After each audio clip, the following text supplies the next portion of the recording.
আচ্ছা মনি, গ্রাম আর শহরের মানুষের মধ্যে পার্থক্য কি তুমি কইতে পারবানি? কইতে না তুই তাইলে শুনো, শহরের মানুষ হয়েছে দরকার হলে একবেলা বাসাতে খাইতো না, কিন্তু হিন কেউ শুনতো না। নিজের বেলা নিজে থাকবো, নিজের মতো নিজে করি খাইবো দেবো, হোলা মাঞ্জারে হোয়ালে করাইবো, আর এর বাইরে নিজের যেগুলো চাকরি করবার তো করবো, আর নিজের বাসাতে নিজে থাকবো।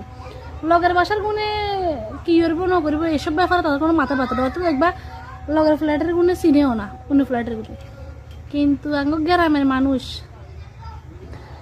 দরকার হলে ভাত খানা 3 বেলা খাইবার জায়গা 1 বেলা কম খাইবো। কিন্তু কার বউ কনান দিয়ে কি করে, বউ মাথাতে ঘুমটা দিছে নি, বউ কনান দিয়ে ছবি তুলে, কার বউ কতক্ষণে ঘুমতন উঠছে। মানে এক কথাই সিসি ক্যামেরা, গ্রামের মানুষ হচ্ছে এক কথা সিসি ক্যামেরা। মানে এগুলো 1 বেলা খানা কম হতে হবে, কিন্তু সমালোচনা কোনো ব্যাপারে 1 বেলা কম হইলে তারা মনে করলে যে 2 বেলা খানা খাইছে সেই 2 বেলা খানাও জমিত না, এগুলো থাকতো 3 বেলার খানার কেনে খাইবে। এটা হচ্ছে গ্রাম আর শহরের মধ্যে পার্থক্য।